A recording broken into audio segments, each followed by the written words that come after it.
দর্শক আসসালামু আলাইকুম, ওয়েলকাম ব্যাক টু ম্যাগলেস কিচেন। আজ আমি আপনাদের জন্য নিয়ে এসেছি খুবই মজাদার টিক্কা চিকেন। এই টিক্কা চিকেনটা ভালো লাগবে ভাত, রুটি, পরোটা কিংবা পোলাওর সাথে। চিকেনটা যদি ম্যারিনেট করা থাকে তাহলে আপনারা এই টিক্কা চিকেনটা খুবই সহজেই বানাতে পারেন।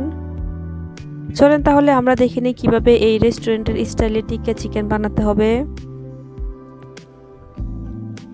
প্রথমে আমি একটা বোলের মাঝে দিয়ে দিলাম প্রায় 500 গ্রাম চিকেন। এখানে চিকেনটা আপনারা আপনাদের পরিমাণ মতো দিতে পারেন, তবে আমি আজ 500 গ্রাম চিকেনের টিক্কা চিকেন বানাবো। তারপর এর সাথে অ্যাড করে নিলাম স্বাদ মতো লবণ, আর সাথে অ্যাড করে নিলাম 1 টেবিল চামচ তান্দুরি পাউডার, হাফ টেবিল চামচ পাপরিকা পাউডার, হাফ টেবিল চামচ রেড চিলি পাউডার, আর দিয়ে দিলাম হাফ চা চামচ গরম মশলা গুঁড়া। এখানে অবশ্যই গরম মশলা গুঁড়াটা দিতে হবে, না হলে তান্দুরি চিকেনের পেস্টটা ভালো আসবে না। আর সাথে অ্যাড করে দিলাম 1 টেবিল চামচ মিক্স পাউডার, আর দিয়ে দিলাম হাফ লেমন জুস। এখানে যারা লেমন জুস দিতে চান না তারা অবশ্যই এখানে টক দই ইউজ করতে পারবেন। এখানে আরও দিয়ে দিলাম 1 টেবিল চামচ আদা আর রসুন পেস্ট। এখন সবগুলো উপকরণ কিছুটা ভালোভাবে মিশিয়ে নিতে হবে।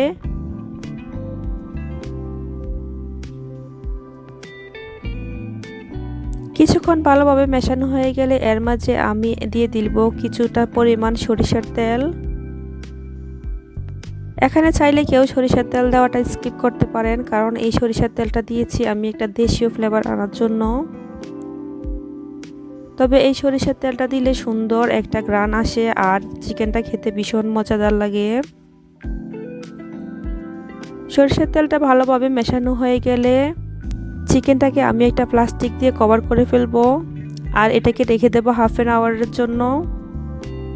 কেউ চাইলে এখানে ওভারনাইটও ম্যারিনেট করতে পারেন, তবে আমি আজ only half an hour marinate করব। ফিরছি প্রায় হাফ অ্যান আওয়ার পর।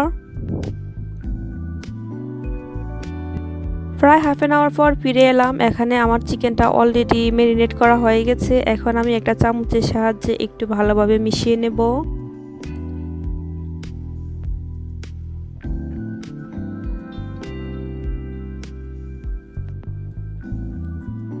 মেশানো হয়ে গেলে এখন আমরা কাঠির সাহায্যে চিকেনগুলোকে গেঁথে নিব। কেউ চাইলে একটু বিগ সাইজের কাঠিও নিতে পারেন, আমি এখানে একটু ছোট সাইজের কাঠি দিয়ে মিক্স করছি। আমি এখানে অনলি 3 পিস চিকেন কাঠির সাথে গেঁথে নিব।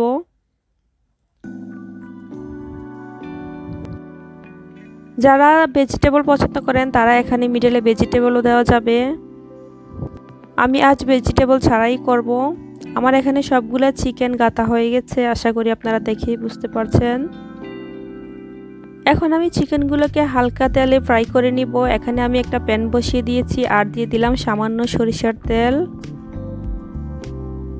যারা সরিষার তেলটা পছন্দ করেন না তারা এখানে অলিভ অয়েল কিংবা সানফ্লাওয়ার অয়েলও দেওয়া যাবে।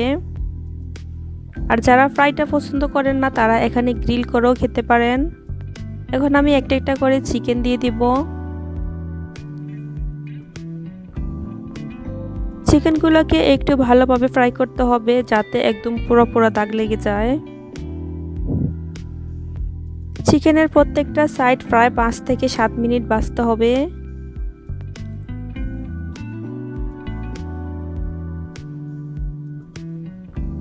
এখানে যদি কেউ মনে করেন ভিতরে কাঁচা থেকে যাবে তারা অবশ্যই চিকেনটাকে ঢেকে দিতে পারেন, তবে আমি চিকেনটাকে ঢাকবো না, আমি ঢাকা ছাড়াই চিকেনটাকে রান্না করব। আমি এখানে চুলার আঁচটা মিডিয়াম করে দিয়েছি।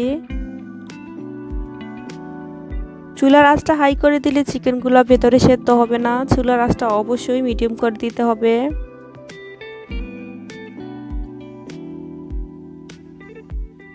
প্রায় 5 থেকে 7 মিনিট পর এখন আমি চিকেনগুলোকে উল্টিয়ে নিচ্ছি।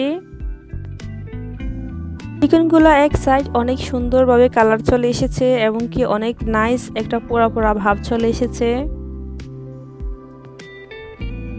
আমি চিকেনের এই সাইডটাও প্রায় 5 থেকে 7 মিনিট ভেজে নেব।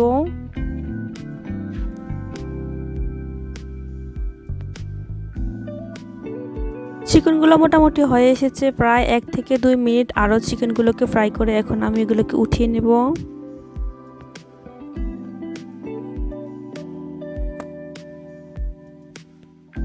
এখানে চিকেনগুলোকে আমি সার্ভ করে ফেলেছি। এরকম আরও সুন্দর সুন্দর রেসিপি পেতে আমার চ্যানেলের সাথেই থাকুন, আর ভিডিওটি ভালো লাগলে অবশ্যই একটা লাইক দিবেন। আর যারা আমার চ্যানেলে নতুন এসেছেন তারা অবশ্যই আমার চ্যানেলটা সাবস্ক্রাইব করতে ভুলে যাবেন না।